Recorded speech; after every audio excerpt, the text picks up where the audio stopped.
Have you ever imagined that, deep beneath the ground lies a mysterious world no one has ever set foot in? This is not a fanciful dream, but a timeless adventure story. A journey that begins with ancient cryptic writings, leading mankind across volcanoes, deep into the Earth's core, to uncover wonders that defy science itself. Join me as we open the gateway into the very heart of our planet, where secrets millions of years old still slumber, and follow the brave souls who dared to venture on this unimaginable quest. Welcome, friends, and thank you for stopping by our YouTube Good Stories channel. Maybe you're lying awake at night, struggling to fall asleep. Or maybe you've had a tough day at work and just need a break. Perhaps you're sipping on a cup of coffee, or even out on a bike ride trying to clear your head. Wherever you are, this video is for you. Let the story guide you. Let the words carry you away. Each chapter is here to help you unwind, drift deeper into rest, and let go of the stress that weighs you down. So, settle in, get comfortable, and let's dive right into today's story together. Looking back to all that has occurred to me since that eventful day, I am scarcely able to believe in the reality of my adventures. They were truly so wonderful that even now I am bewildered when I think of them. My uncle was a German, having married my mother's sister, an Englishwoman. Being very much attached to his fatherless nephew, he invited me to study under him in his home in the fatherland. This home was in a large town, and my uncle a professor of philosophy, chemistry, geology, mineralogy, and many other ologies. One day, after passing some hours in the laboratory, my uncle being absent at the time, I suddenly felt the necessity of renovating the tissues. I was hungry, and was about to rouse up our old French cook, when my uncle, Professor von Hardwig, suddenly opened the street door and came rushing upstairs. Now Professor Hardwig, my worthy uncle, is by no means a bad sort of man. He is, however, choleric and original. To bear with him means to obey. And scarcely had his heavy feet resounded within our joint domicile than he shouted for me.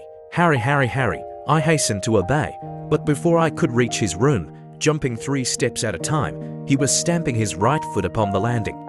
"Harry," he cried in a frantic tone, "are you coming up?"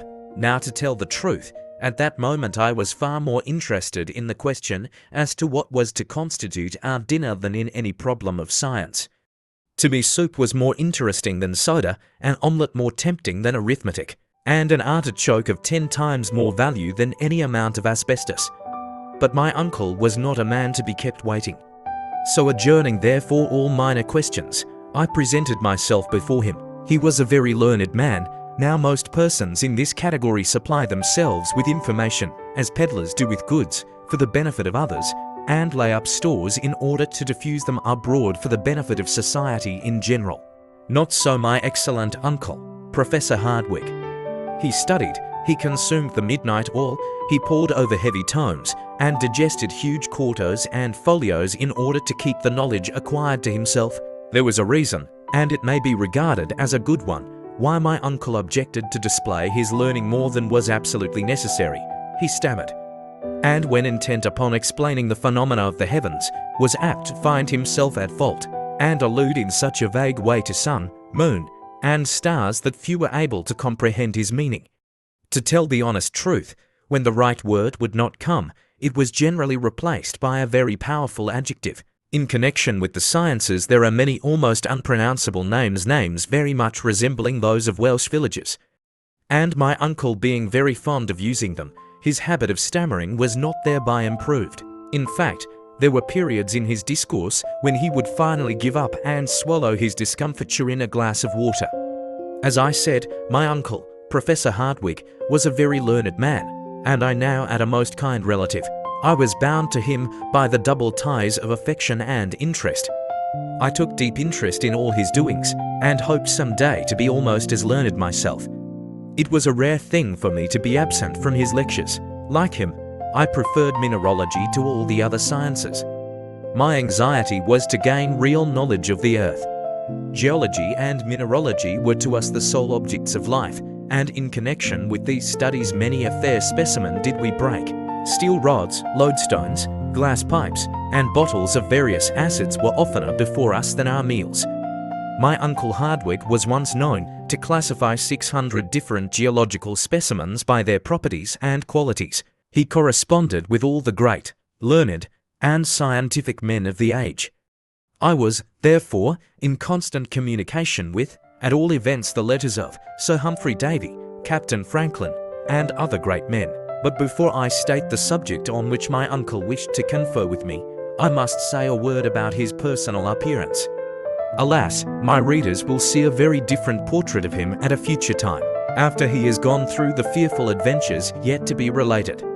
My uncle was 50 years old, tall, thin, and wiry. Large spectacles hid, to a certain extent, his vast, round, and goggle eyes, while his nose was irreverently compared to a thin file. So much indeed did it resemble that useful article, that a compass was said in his presence to have made considerable undeviation. The truth being told, however, the only article really attracted to my uncle's nose was tobacco. Another peculiarity of his was that he always stepped a yard at a time, clenched his fists as if he were going to hit you, and was, when in one of his peculiar humours, very far from a pleasant companion. It is further necessary to observe that he lived in a very nice house, in that very nice street, the Königstrasse at Hamburg.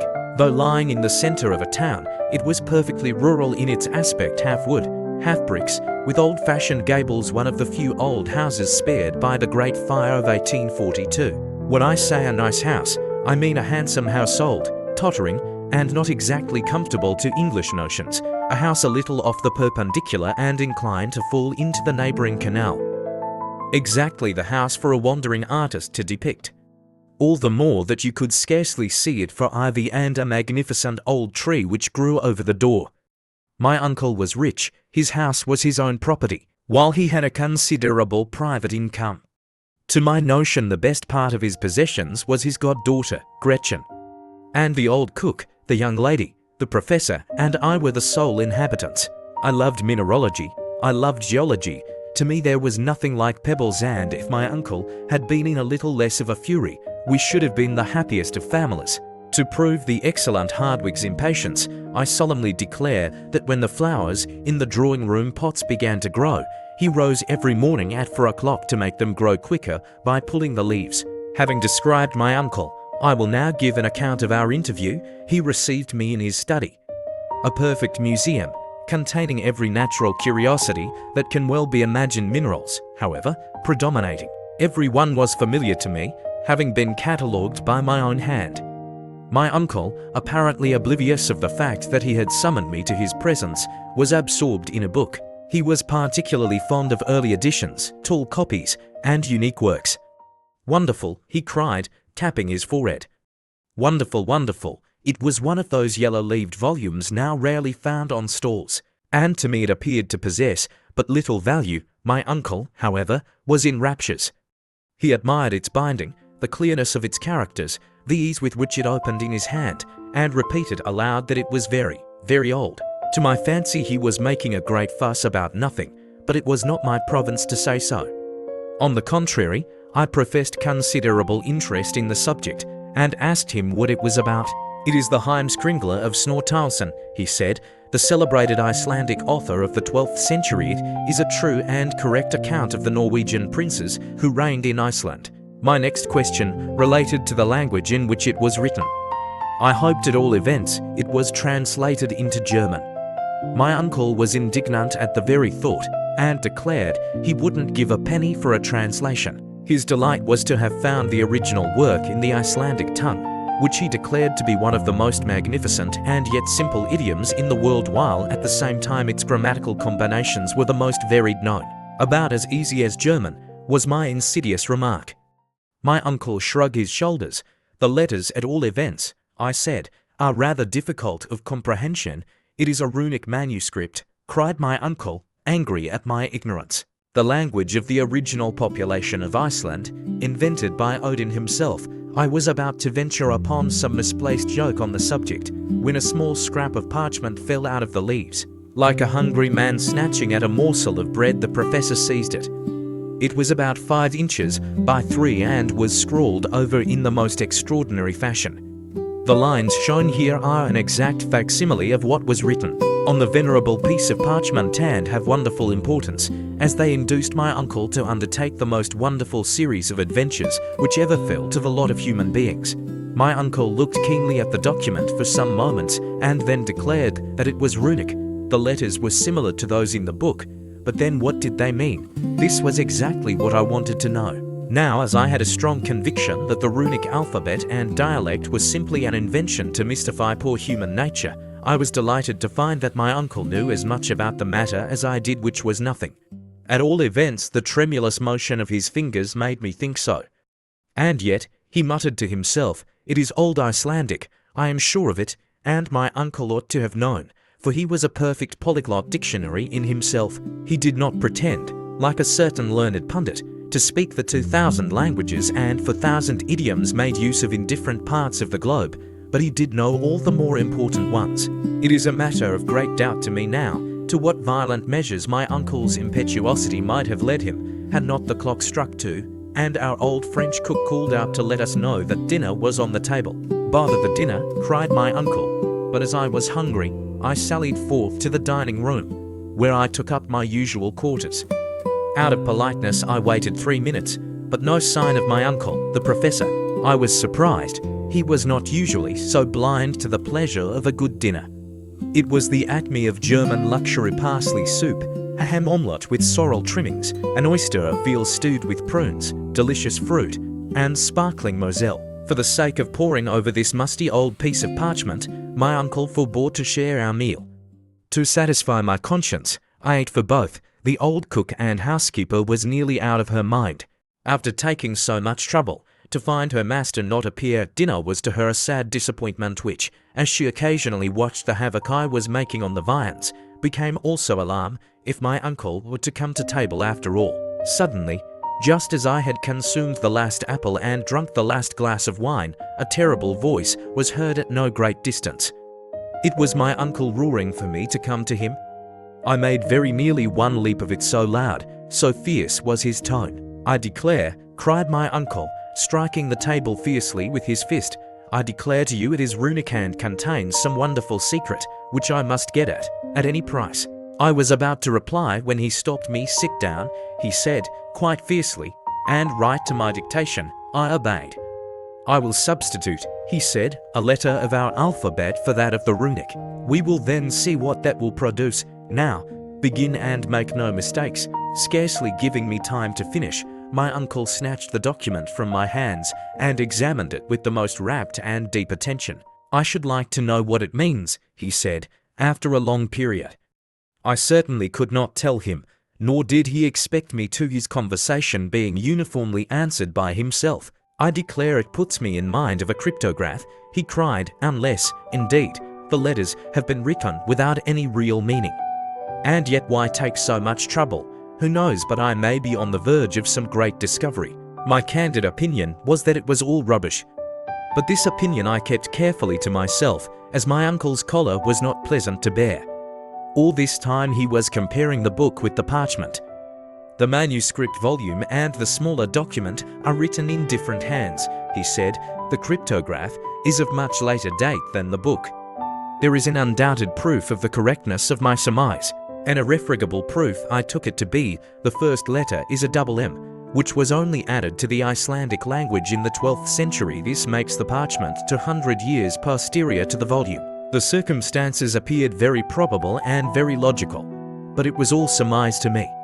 To me it appears probable that this sentence was written by some owner of the book. Now who was the owner is the next important question. Perhaps by great good luck it may be written somewhere in the volume." With these words Professor Hardwigg took off his spectacles and, taking a powerful magnifying glass, examined the book carefully. On the fly leaf was what appeared to be a blot of ink, but on examination proved to be a line of writing almost effaced by time. This was what he sought, and, after some considerable time, he made out these letters. "Ansaknasem," he cried in a joyous and triumphant tone. "That is not only an Icelandic name, but of a learned professor of the 16th century, a celebrated alchemist." I bowed as a sign of respect. "These alchemists," he continued, "Avicenna, Bacon, Lully, Paracelsus, were the only learned men of the day. They made surprising discoveries, May not this Saknussemm have hidden on this bit of parchment some astounding invention? I believe the cryptograph to have a profound meaning which I must make out. My uncle walked about the room in a state of excitement almost impossible to describe. It may be so, sir, I timidly observed, but why conceal it from posterity? If it be a useful, a worthy discovery, why how should I know?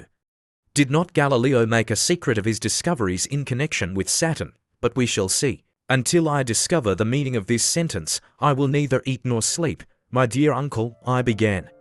Nor you neither, he added. It was lucky I had taken double allowance that day. In the first place, he continued, there must be a clue to the meaning.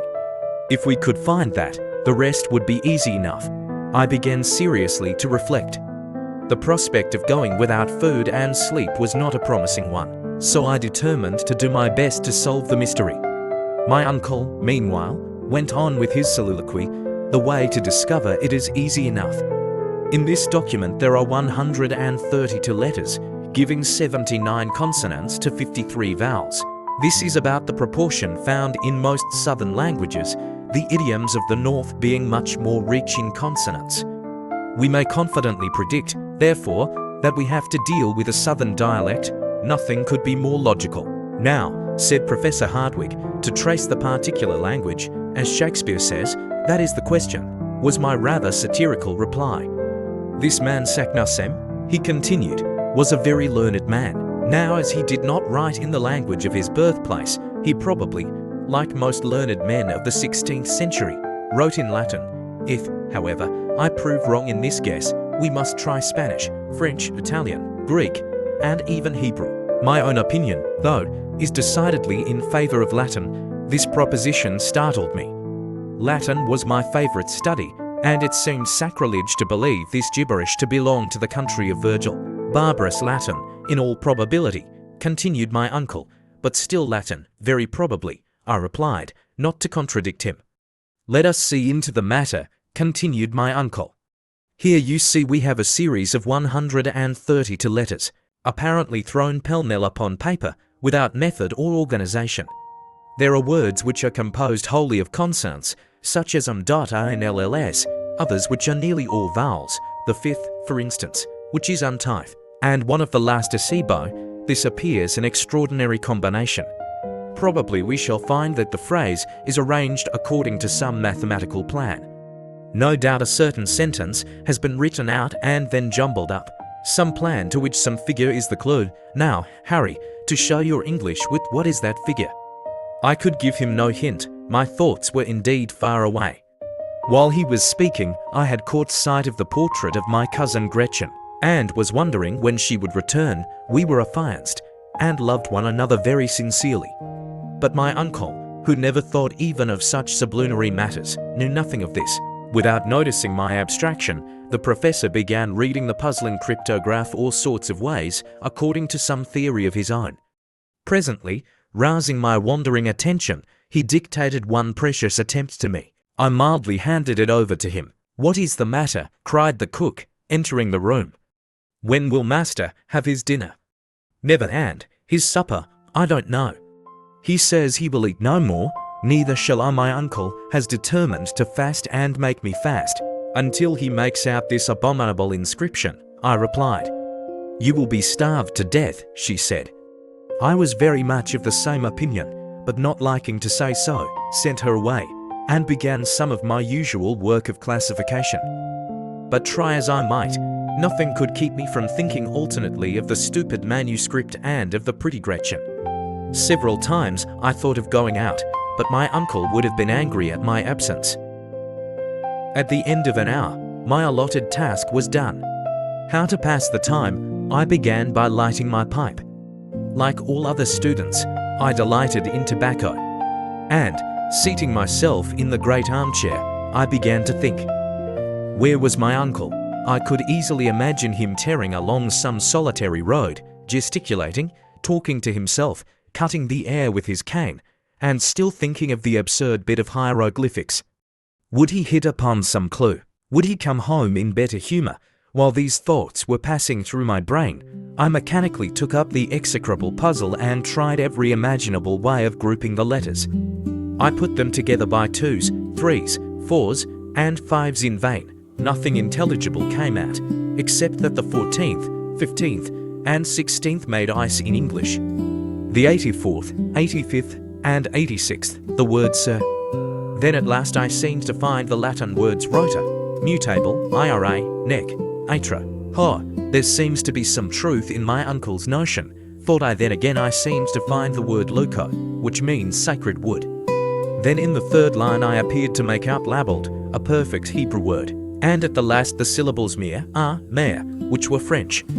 It was enough to drive one mad, for different idioms in this absurd phrase. What connection could there be between ice, sir, anger, cruel, sacred wood, changing, mother, and sea? The first and the last might, in a sentence connected with Iceland, mean sea of ice. But what of the rest of this monstrous cryptograph? I was, in fact, fighting against an insurmountable difficulty. My brain was almost on fire. My eyes were strained with staring at the parchment. The whole absurd collection of letters appeared to dance before my vision in a number of black little groups. My mind was possessed with temporary hallucination. I was stifling. I wanted air. Mechanically I fanned myself with the document, of which now I saw the back and then the front.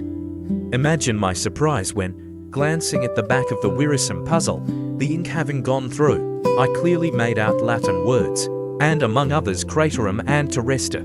I had discovered the secret. It came upon me like a flash of lightning. I had got the clue. All you had to do to understand the document was to read it backwards. All the ingenious ideas of the professor were realized. He had dictated it rightly to me. By a mere accident I had discovered what he so much desired. My delight, my emotion may be imagined. My eyes were dazzled and I trembled, so that at first I could make nothing of it. One look, however, would tell me all I wished to know. Let me read, I said to myself, after drawing a long breath. I spread it before me on the table. I passed my finger over each letter. I spelled it through. In my excitement I read it out. What horror and stupefaction took possession of my soul. I was like a man who had received a knockdown blow.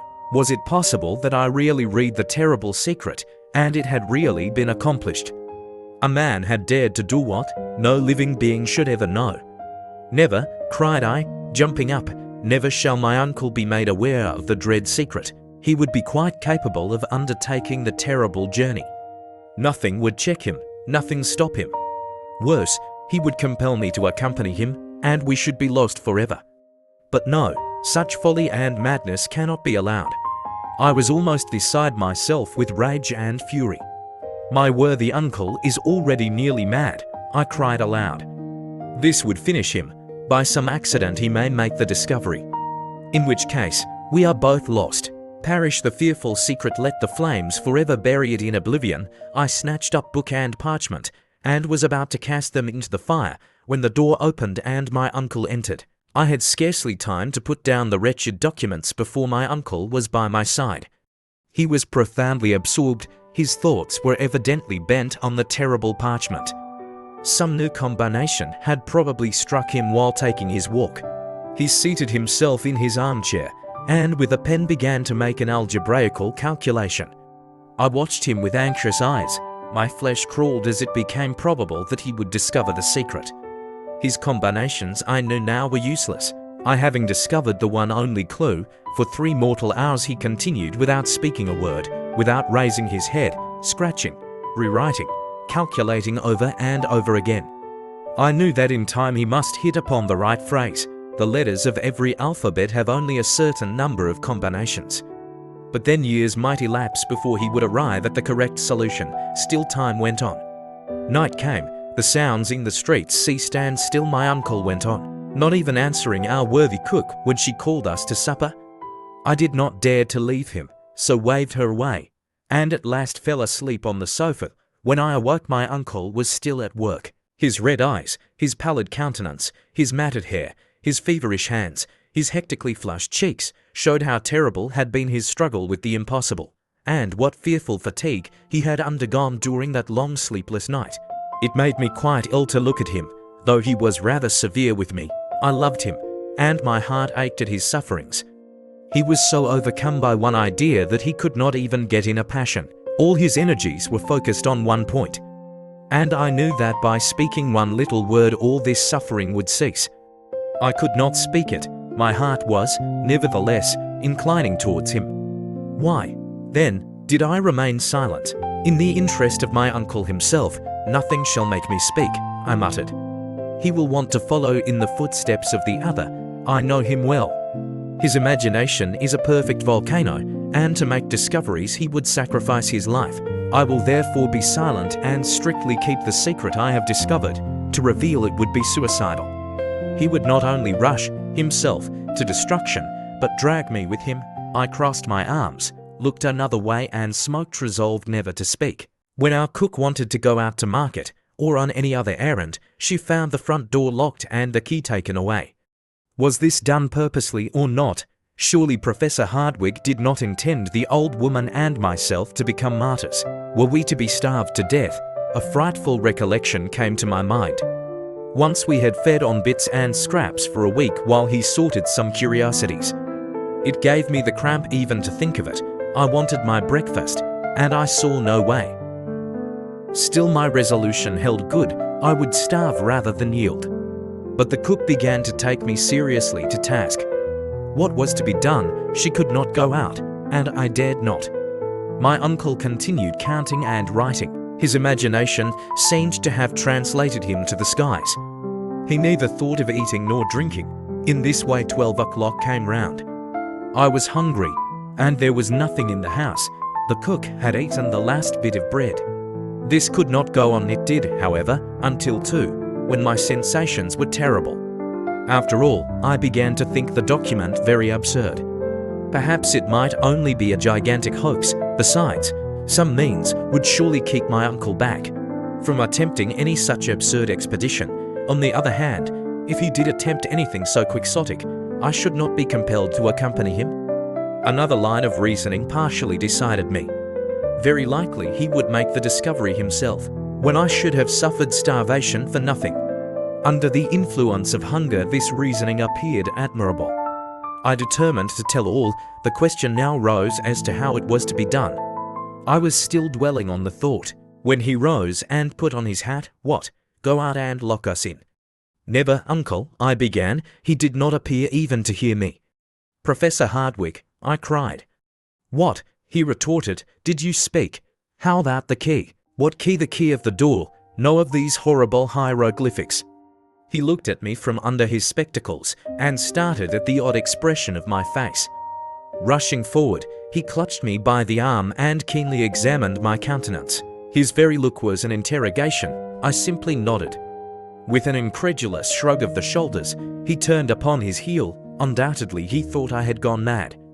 I have made a very important discovery. His eyes flashed with excitement. His hand was lifted in a menacing attitude. For a moment, neither of us spoke. It is hard to say which was most excited. You don't mean to say that you have any idea of the meaning of the scroll? I do, was my desperate reply. Look at the sentence as dictated by you. Well, but it means nothing, was the angry answer. Nothing if you read from left to right, but mark, if from right to left backwards, cried my uncle, in wild amazement. O most cunning Saknussemm, and I to be such a blockhead. He snatched up the document, gazed at it with haggard eye, and read it out as I had done. Which dog Latin being translated, reads as follows. Descend into the crater of Jokul of Sneffels, which the shade of Scartaris caresses, before the calends of July, audacious traveller, and you will reach the centre of the earth. I did it. My uncle leapt 3 feet from the ground with joy. He looked radiant and handsome. He rushed about the room wild with delight and satisfaction. He knocked over tables and chairs. He threw his books about and at last fell into his armchair. What's o'clock? He asked. About 3. My dinner does not seem to have done me much good, he observed. Let me have something to eat. We can then start at once. Get my portmanteau ready. What for? And your own, he continued. We start at once. My horror may be conceived. I resolved, however, to show no fear. Scientific reasons were the only ones likely to influence my uncle. Now, there were many against this terrible journey. The very idea of going down to the centre of the earth was simply absurd. I determined therefore to argue the point after dinner. My uncle's rage was now directed against the cook for having no dinner ready. My explanation, however, satisfied him, and having gotten the key, she soon contrived to get sufficient to satisfy our voracious appetites. During the repast, my uncle was rather gay than otherwise, making peculiar jokes belonging to the learned. As soon, however, as dessert was over, he called me to his study. We each took a chair on opposite sides of the table. "Henry," he said, in a soft and winning voice, "I have always believed you ingenious, and you have rendered me a service, never to be forgotten. Without you, this great, this wondrous discovery would never have been made. It is my duty, therefore, to insist on your sharing the glory." "He is in a good humour," thought I. "I'll soon let him know my opinion. In the first place, you must keep the whole affair a profound secret. There is no more envious race of men than scientific discoverers. Many would start on the same journey. At all events, we will be the first in the field." "I doubt your having many competitors," was my reply. "A man of real scientific acquirements would be delighted at the chance. We should find a perfect stream of pilgrims on the traces of Arne Saknussemm if this document were once made public." "But, my dear sir, is not this paper very likely to be a hoax?" I urged. "The book in which we find it is sufficient proof of its authenticity," he replied. "I thoroughly allow that the celebrated professor wrote the lines," said I, "but only, I believe, as a kind of mystification," was my answer. Scarcely were the words out of my mouth when I was sorry I had uttered them. My uncle looked at me with a dark and gloomy scowl. I began to be alarmed. His mood soon changed, however, and a smile took the place of a frown. "We shall see," he remarked with decisive emphasis. "But see, what is all this about Jokiel and Sneffels and this Scartaris? I have never heard anything about them. The very point to which I am coming, I lately received from my friend Augustus Petermann of Leipzig a map. Take down the third atlas from the second shelf, Series Z, plate 4." I rose, went to the shelf, and returned with the volume. "This," said my uncle, "is one of the best maps of Iceland. I believe it will settle all your doubts, difficulties, and objections, with a grim hope to the contrary." I stooped over the map. "You see, the whole island is composed of volcanoes," said the professor, "and remark carefully that they all bear the name of Jokiel. The word is Icelandic, and means a glacier. In most lofty mountains, eruptions come forth from icebound caverns, hence the name applied to every volcano on this extraordinary island. But what does this word Sneffels mean?" To this question I expected no rational answer. I was mistaken. "Follow my finger to the western coast of Iceland," he said. "There you see Reykjavik, its capital. Follow the direction of one of its innumerable fjords or arms of the sea, and what do you see below the 65th degree of latitude? A peninsula very like a thigh bone in shape, and in the center of it, a mountain. Well, that's Sneffels." I had nothing to say. "That is Sneffels, a mountain about 5,000 feet in height, one of the most remarkable in the island, and certainly doomed to be the most celebrated in the world, for through its crater we shall reach the center of the earth." "Impossible," cried I, startled and shocked at the thought. "Why impossible?" said Professor Hardwigg in his severest tones.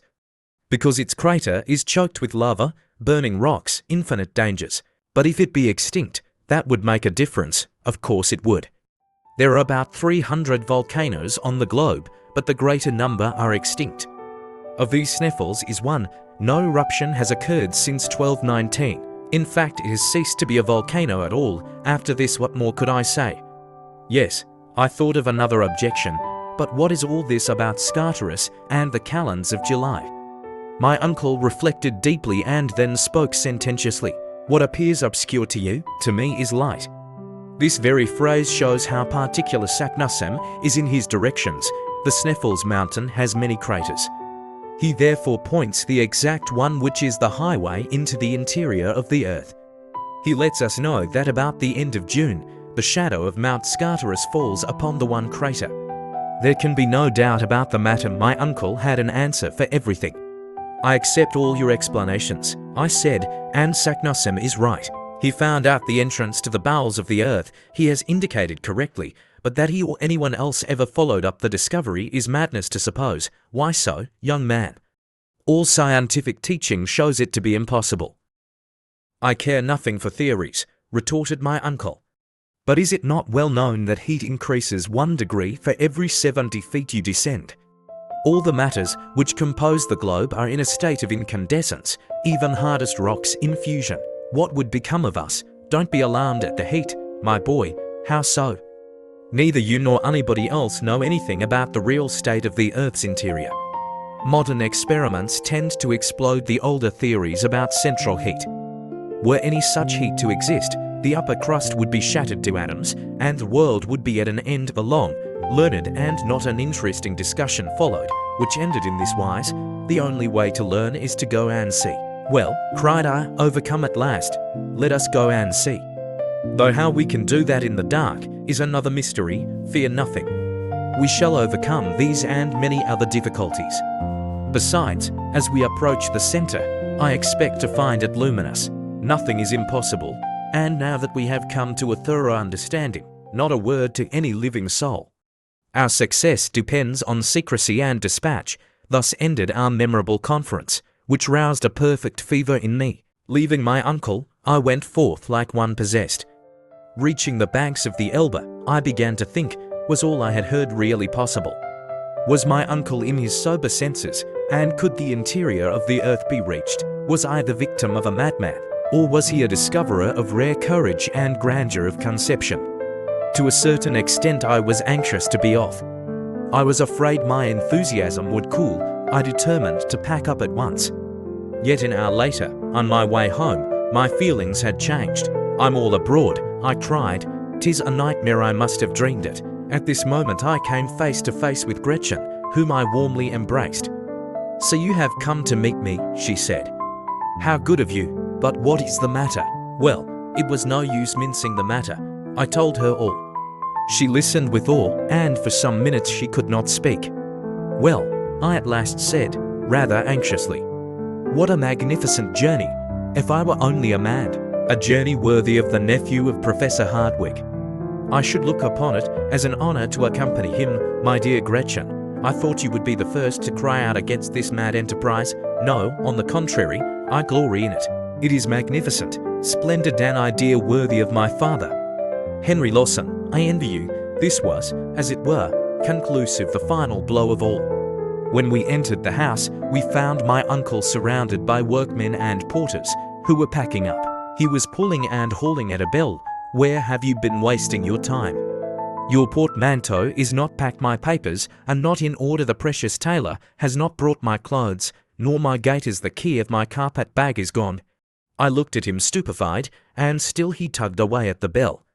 We are really off, then? I said. Yes, of course, and yet you go out for a stroll, unfortunate boy. And when do we go? The day after tomorrow, at daybreak. I heard no more, but darted off to my little bedchamber and locked myself in. There was no doubt about it now. My uncle had been hard at work all the afternoon. The garden was full of ropes, ladders, torches, gourds, clamps, crowbars, alpenstocks, and pickaxes enough to load 10 men. I passed a terrible night. I was called early the next day to learn that the resolution of my uncle was unchanged and irrevocable. I also found my cousin and affianced wife as warm on the subject as her father. Next day, at 5 o'clock in the morning, the post-chaise was at the door. Gretchen and the old cook received the keys of the house. And, scarcely pausing to wish anyone goodbye, we started on our adventurous journey into the center of the earth. At Altona, a suburb of Hamburg, is the chief station of the Kiel Railway, which was to take us to the shores of the Belt. In 20 minutes from the moment of our departure, we were in Holstein, and our carriage entered the station. Our heavy luggage was taken out, weighed, labelled, and placed in a huge van before we took our tickets. Exactly at 7 o'clock we were seated opposite each other in a first-class railway carriage ready to start. My uncle said nothing, too busy examining his papers, among which was the famous parchment and letters of introduction. They were from the Danish consul to pave the way for an introduction to the governor of Iceland. My only amusement was looking out of the window at the flat but fertile country, monotonous as it passed by. In 3 hours we reached Kiel, and our baggage was at once transferred to the steamer for the next stage of the journey. We had now a day before us, a delay of about 10 hours, which fact put my uncle in a towering passion. We had nothing to do but walk about the pretty town and bay, waiting impatiently for the hour of departure. At length we went on board, and at 10:30 was steaming down the Great Belt under a strong wind and rough sea. It was a dark night with only the occasional fires on shore and the distant light of lighthouses to be seen. At 7 in the morning we left Corsa, a little town on the western side of Sealand, to continue our travel. Here we took another railway which in 3 hours brought us to Copenhagen, the capital of Denmark. Scarcely taking time for refreshment, my uncle hurried to present one of his letters of introduction. It was to the director of the Museum of Antiquities, who, informed of our destination, assisted us gladly. One faint hope still sustained me. Perhaps no vessel was bound for such distant parts as Iceland. But alas, a little Danish schooner, the Valkyrie, was to sail on the 2nd of June for Reykjavik. The captain, Embjørn, was surprised by my uncle's excitement, but gladly took advantage to double the fare. On Tuesday morning at 7 o'clock be on board, said Embjørn, handing us our receipts with a smile. Excellent, capital, glorious, exclaimed my uncle as we sat to a late breakfast. Refresh yourself, my boy. Then we will take a run through the town, he added cheerfully, already thinking of our grand adventure. We went to the Kongens Nytorv, to the king's magnificent palace, and to the beautiful bridge near the museum. We visited Thorwaldsen's cenotaph, the castle of Rosenbach, and other landmarks my uncle hardly noticed. One thing alone struck his fancy, a singular steeple on the island of Amak, in the southeast of Copenhagen. He ordered me to go there at once, and we boarded a steam ferry that carried us swiftly across the canal. Soon we reached the dockyard quay, crossed narrow streets, and saw galley slaves in grey and yellow trousers at work. They laboured under the orders and sticks of stern taskmasters as we finally reached the V.O.R. Frelseskirk. The church itself was unremarkable, but its steeple was peculiar, an outer staircase wound around it to the summit. "Let us ascend," said my uncle eagerly. "But I can't climb church towers," I cried. "I get dizzy, all the better," he replied. He insisted I follow. A verger gave us the key, and my uncle bounded up the steps like a schoolboy while I struggled after him. As soon as I was outside the tower, my head began to swim. I clung to the railing as the cold wind rushed around me. The staircase seemed endless, twisting up into the clouds. My legs trembled and I crawled on my hands and knees. "Now then, Henry," shouted my uncle, "I can't do it." I cried, "Coward." He thundered, "Up you go," and I obeyed. "Look around you," said my uncle sternly. "Heaven knows what abysses you may have to face. This is good practice." Shivering, I opened my eyes. The clouds seemed motionless, while the steeple, the weathercock, and even ourselves appeared to move. Far to one side stretched the grassy plain. On the other, the sea bathed in clear light, and the Sound sparkled with sails like gulls. Beyond Elsinore, the distant coast of Sweden shimmered faintly. It was a magical panorama, vast and dizzying to behold. At last, weak and aching, I reached the ground again, bent double like an old man. "Enough for one day," said my uncle. "We will begin again tomorrow," he added cheerfully. And so we did, until I could climb with ease and look down without fear. The hour of departure came at last. The night before, the worthy Mr. Thompson brought us the most cordial letters of introduction for Baron Tramp, Governor of Iceland, for M. Picterson, Coadjutor to the Bishop, and for M. Finsen, Mayor of the town of Reykjavik. In return, my uncle nearly crushed his hands, so warmly did he shake them. On the 2nd of the month, at 2 in the morning, our precious cargo of luggage was taken on board the good ship Valkyrie. We followed and were politely introduced by the captain to a small cabin with 2 standing bed places, neither very comfortable nor ventilated. But in the cause of science men are expected to suffer. "Well, and have we a fair wind?" cried my uncle in his most mellifluous accents. "An excellent wind," replied Captain Bjørn. "We shall leave the Sound, going free with all sails set." A few minutes later the schooner started before the wind under all the canvas she could carry and entered the channel. An hour later the capital of Denmark seemed to sink into the waves, and we were not far from the coast of Elsinore. My uncle was delighted. For myself, moody and dissatisfied, I almost expected a glimpse of the ghost of Hamlet. "Sublime madman," thought I, "you doubtless would approve our proceedings, perhaps even follow us to the centre of the earth." But no ghost appeared upon the ancient walls. The castle is much later than the time of the heroic Prince of Denmark. It is now the residence of the keeper of the Strait of the Sound, through which more than 15,000 vessels pass each year. The castle of Kronborg soon disappeared in the murky air, as did the Tower of Helsingborg rising on the Swedish coast. Here the schooner began to feel in earnest the breezes of the Kattegat. The Valkyrie was swift, but sailing boats are uncertain. Her cargo was coal, furniture, pottery, woolen clothing, and a load of corn, all managed by a small crew of 5 Danes.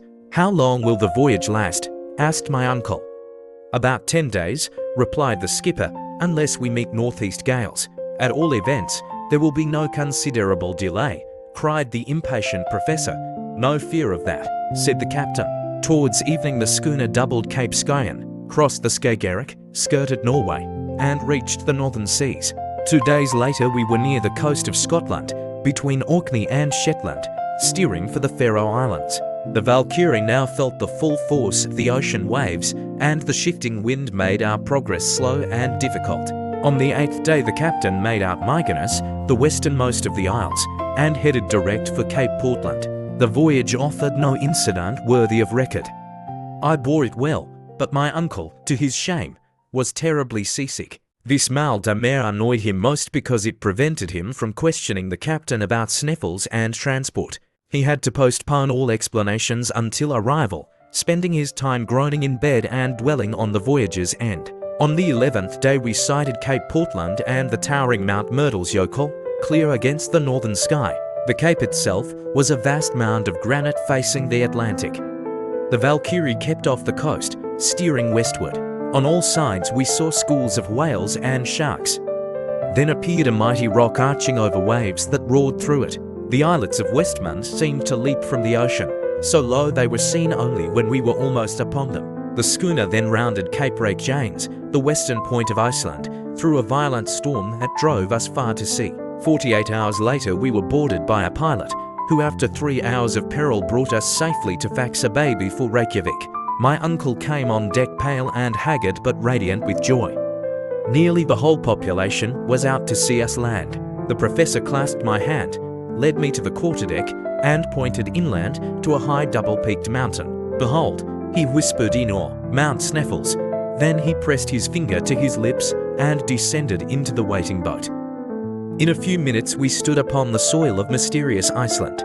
Scarcely had we landed when we were greeted by a man in uniform, Baron Tramp, the governor of the island. The professor handed him letters from Copenhagen, and a brief conversation in Danish followed between them. I did not understand a word, but soon learned that Baron Tramp placed himself entirely at my uncle's service. We were warmly received by M. Finsen, the mayor, and later met M. Fridriksson, professor of natural science in Reykjavik. He spoke only Icelandic and Latin, but when he addressed me in Latin we at once understood one another perfectly. Out of his 3 rooms 2 were placed at our service, and we were installed with all our baggage to the amazement of the townsfolk. "Now, Harry," said my uncle, rubbing his hands, "the worst difficulty is over. We are in Iceland. Nothing remains but to descend into the bowels of the earth, and how are we to get up again?" I asked. "That," he said, "does not trouble me. There is no time to lose. I am going to the library. Perhaps I'll find manuscripts from Saknussum's hand." "In the meantime," I said, "I'll take a walk through the town. I feel no interest in what's above," he replied, "only what's below." So I went out. It was not easy to lose oneself in the 2 streets of Reykjavik. The town lies on a flat marshy plain. A vast field of lava skirts it on one side, and on the other spreads Faxa Bay, bordered by the glacier of Sneffels. The longest street runs parallel to the shore with wooden huts painted red, like log cabins from America's wilds. The other street runs westward toward a little lake between the bishop's residence and other official houses. Here and there lay patches of discolored turf and tiny gardens where stunted potatoes and cabbages barely grew. In the center of the new street I found a cemetery enclosed by an earthen wall unlikely to be filled for centuries.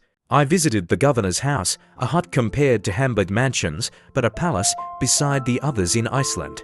Between the lake and the town stood the church, built of calcined volcanic stones in simple Protestant style. Nearby was the national school, teaching Hebrew, English, French, and Danish to the sparse youth of Reykjavik.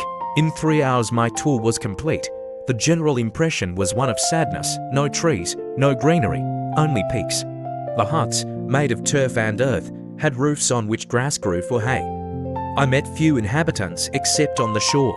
Their crowds worked salting and loading codfish, the chief export. The men were robust but heavy, fair and melancholy. They laughed harshly but never smiled. Their clothes were coarse black wool, red serge trousers, and leather shoes tied with strings. The women were sad-looking yet agreeable, wearing dark woolen bodices and skirts, their expressions grave and distant. When unmarried, they wore a brown knitted cap over braided hair.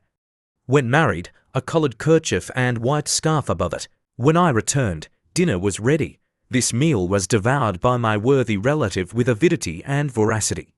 His shipboard diet had turned his interior into a perfect gulf. The repast, which was more Danish than Icelandic, was in itself nothing, but the excessive hospitality of our host made us enjoy it doubly. The conversation turned upon scientific matters, and M. Fridriksson asked my uncle what he thought of the public library. "Library, sir," cried my uncle. "It appears to me a collection of useless odd volumes, and a beggarly amount of empty shelves." "What?" cried M. Fridriksson. "Why, we have 8,000 volumes of most rare and valuable works, some in the Scandinavian language, besides all the new publications from Copenhagen." 8,000 volumes, my dear sir, why? Where are they?" cried my uncle. "Scattered over the country, Professor Hardwick." "We are very studious, my dear sir, but we do live in Iceland. Every farmer, every labourer, every fisherman can both read and write, and we think that books, instead of being locked up in cupboards, should be distributed as widely as possible. The books of our library are therefore passed from hand to hand without returning to the library shelves perhaps for years. Then when foreigners visit you, there is nothing for them to see. Well, sir, foreigners have their own libraries, and our first consideration is our humbler classes. Fortunately, the love of study is innate in the Icelandic people. In 1816 we founded a literary society and mechanics institute. Many foreign scholars of eminence are honorary members. We publish books to educate our people, and these books have rendered valuable services to our country. Allow me to have the honor, Professor Hardwick, to enroll you as an honorary member."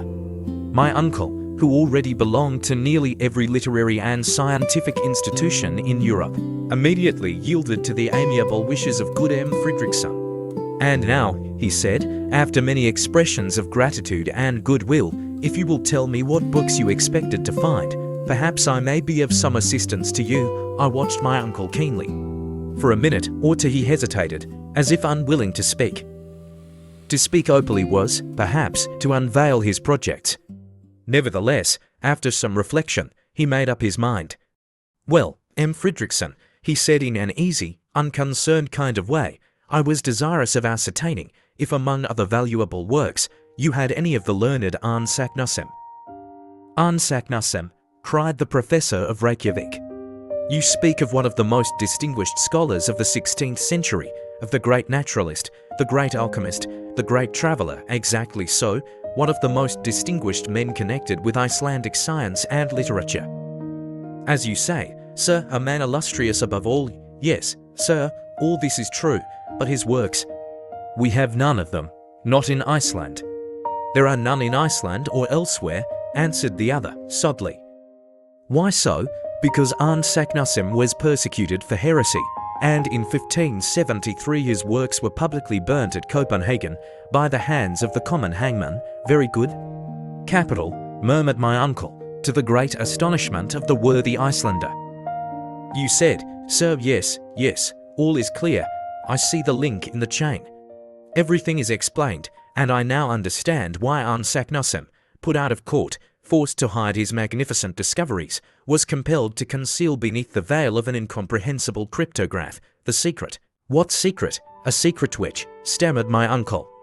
"Have you discovered some wonderful manuscript?" cried M. Fridriksson. No, I was carried away by my enthusiasm, a mere supposition." "Very good, sir, but, really, to turn to another subject, I hope you will not leave our island without examining into its mineralogical riches. Well, the fact is, I am rather late." "So many learned men have been here before me." Yes, but there is still much to be done," cried M. Fridriksson. "You think so?" said my uncle, his eyes twinkling with hidden satisfaction. Yes, you have no idea how many unknown mountains, glaciers, volcanoes there are which remain to be studied. Without moving from where we sit, I can show you one. Yonder on the edge of the horizon, you see Sneffels. Oh yes, Sneffels, said my uncle. One of the most curious volcanoes in existence, the crater of which has been rarely visited. Extinct, any time these 500 years, was the ready reply. Well, said my uncle, who dug his nails into his flesh and pressed his knees tightly together to prevent himself leaping up with joy. I have a great mind to begin my studies with Sneffels, with an examination of the geological mysteries of this Mount Cephalphisol, what do you call it? Sneffels, my dear sir, this portion of the conversation took place in Latin, and I therefore understood all that had been said. I could scarcely keep my countenance when I found my uncle so cunningly concealing his delight and satisfaction. I must confess that his artful grimaces, put on to conceal his happiness, made him look like a new Mephistopheles. Yes, he continued, your proposition delights me. I will endeavour to climb to the summit of Sneffels, and, if possible, will descend into its crater. I very much regret, continued M. Fridriksson, that my occupation will preclude my accompanying you. It would have been both pleasurable and profitable if I could have spared the time. No, 1,000 times no, cried my uncle. I do not wish to disturb the serenity of any man. I thank you, however, with all my heart. The presence of one so learned as yourself would no doubt have been most useful, but the duties of your office and profession before everything. In the innocence of his simple heart, our host did not perceive the irony of these remarks. I entirely approve your project, continued the Icelander after some further remarks. It is a good idea to begin by examining this volcano. You will make a harvest of curious observations. In the first place, how do you propose to get to Sneffels? By sea. I shall cross the bay. Of course, that is the most rapid route, of course. But still it cannot be done. Why? We have not an available boat in all Reykjavik, replied the other. What is to be done? You must go by land along the coast. It is longer, but much more interesting. Then I must have a guide, of course. And I have your very man, somebody on whom I can depend. Yes, an inhabitant of the peninsula on which Sneffels is situated. He is a very shrewd and worthy man, with whom you will be pleased. He speaks Danish like a Dane. When can I see him today? No, tomorrow. He will not be here before tomorrow be it, replied my uncle with a deep sigh. The conversation ended by compliments on both sides. During the dinner my uncle had learned much as to the history of Arne Saknussemm, the reasons for his mysterious and hieroglyphical document. He also became aware that his host would not accompany him on his adventurous expedition, and that next day we should have a guide. That evening I took a brief walk on the shore near Reykjavik, after which I returned to an early sleep on my bed of coarse planks, where I slept the sleep of the just. When I awoke I heard my uncle speaking loudly in the next room. I rose hastily and joined him. He was talking in Danish with a man of tall stature and of perfectly Herculean build. This man appeared to be possessed of very great strength. His eyes, which started rather prominently from a very large head, the face belonging to which was simple and naive, appeared very quick and intelligent. Very long hair, which even in England would have been accounted exceedingly red, fell over his athletic shoulders. This native of Iceland was active and supple in appearance, though he scarcely moved his arms, being in fact one of those men who despise the habit of gesticulation common to southern people. Everything in this man's manner revealed a calm and phlegmatic temperament. There was nothing indolent about him, but his appearance spoke of tranquility. He was one of those who never seemed to expect anything from anybody, who liked to work when he thought proper, and whose philosophy nothing could astonish or trouble. I began to comprehend his character, simply from the way in which he listened to the wild and impassioned verbiage of my worthy uncle. While the excellent professor spoke sentence after sentence, he stood with folded arms, utterly still, motionless to all my uncle's gesticulations. When he wanted to say no, he moved his head from left to right. When he acquiesced, he nodded, so slightly that you could scarcely see the undulation of his head. This economy of motion was carried to the length of avarice. Judging from his appearance, I should have been a long time before I had suspected him to be what he was, a mighty hunter. Certainly his manner was not likely to frighten the game. How, then, did he contrive to get at his prey? My surprise was slightly modified when I knew that this tranquil and solemn personage was only a hunter of the eider duck, the down of which is, after all, the greatest source of the Icelanders' wealth. In the early days of summer, the female of the eider, a pretty sort of duck, builds its nest amid the rocks of the fjords, the name given to all narrow gulfs in Scandinavian countries with which every part of the island is indented. No sooner has the eider duck made her nest than she lines the inside of it with the softest down from her breast. Then comes the hunter or trader, taking away the nest. The poor bereaved female begins her task over again, and this continues as long as any eider down is to be found. When she can find no more, the male bird sets to work to see what he can do. As, however, his down is not so soft and has therefore no commercial value, the hunter does not take the trouble to rob him of his nest lining. The nest is accordingly finished, the eggs are laid, the little ones are born, and next year the harvest of eider down is again collected. Now, as the eider duck never selects steep rocks or aspects to build its nest, but rather sloping and low cliffs near to the sea, the Icelandic hunter can carry on his trade operations without much difficulty. He is like a farmer who has neither to plough, to sow, nor to harrow, only to collect his harvest. This grave, sententious, silent person, as phlegmatic as an Englishman on the French stage, was named Hans Jelk. He had called upon us in consequence of the recommendation of M. Fredriksson. He was, in fact, our future guide. It struck me that had I sought the world over, I could not have found a greater contradiction to my impulsive uncle. They, however, readily understood one another. Neither of them had any thought about money. One was ready to take all that was offered him, the other ready to offer anything that was asked.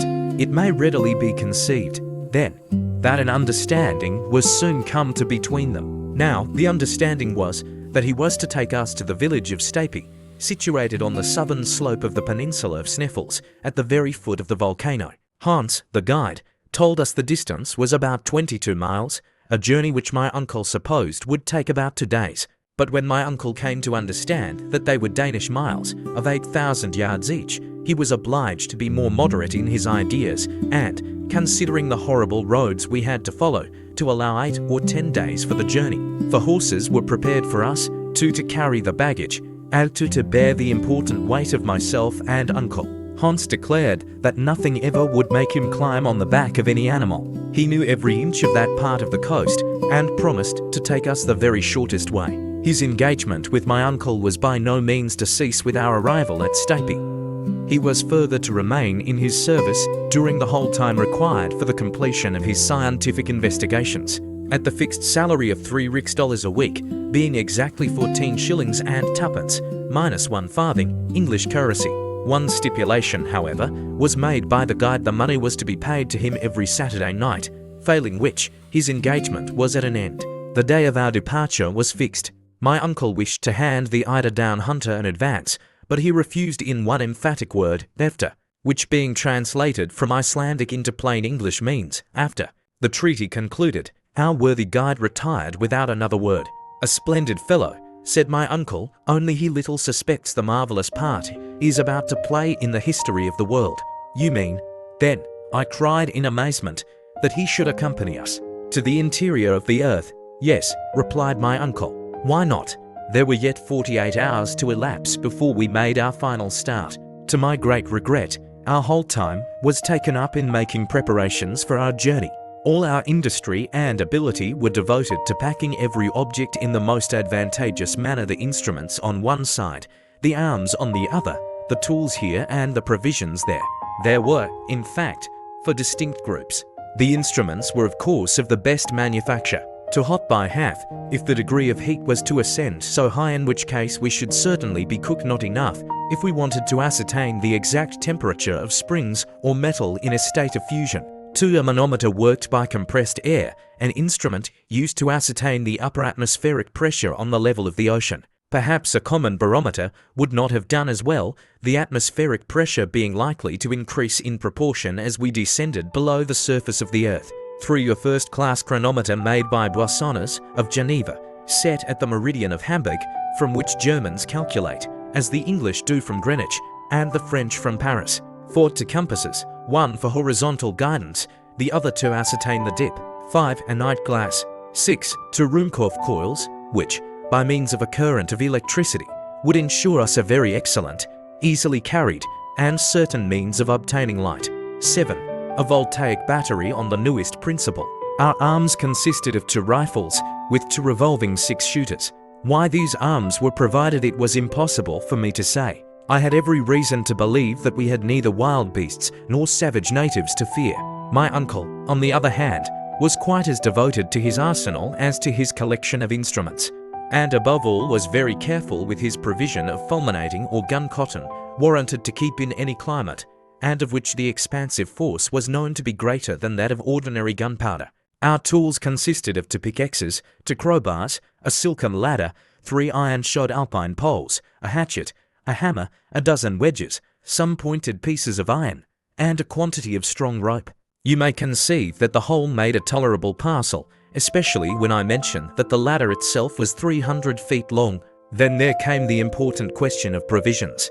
The hamper was not very large but tolerably satisfactory, for I knew that in concentrated essence of meat and biscuit there was enough to last 6 months. The only liquid provided by my uncle was skidam. Of water, not a drop.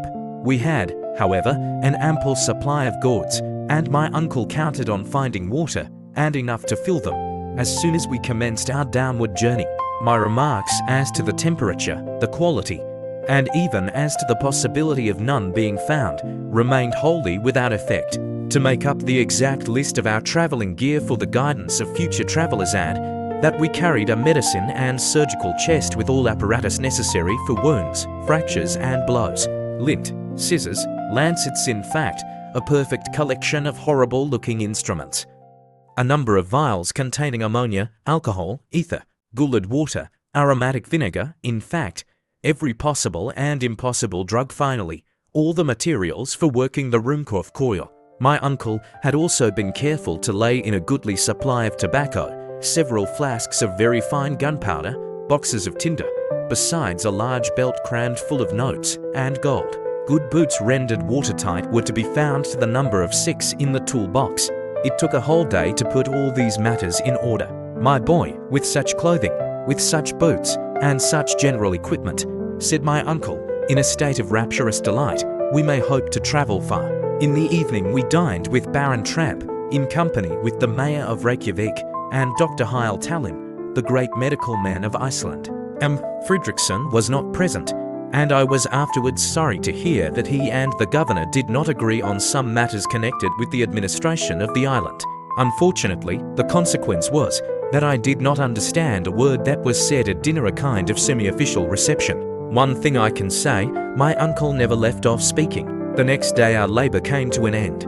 Our worthy host delighted my uncle, Professor Hardwigg, by giving him a good map of Iceland, a most important and precious document for a mineralogist. Our last evening was spent in a long conversation with Fridriksson, whom I liked very much, the more that I never expected to see him or anyone else again. After this agreeable way of spending an hour or so, I tried to sleep. In vain. With the exception of a few dozes, my night was miserable.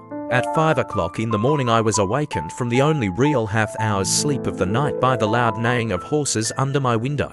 I hastily dressed myself and went down into the street. Hans was engaged in putting the finishing stroke to our baggage, which he did in a silent, quiet way that won my admiration, and yet he did it admirably well. My uncle wasted a great deal of breath in giving him directions, but worthy Hans took not the slightest notice of his words.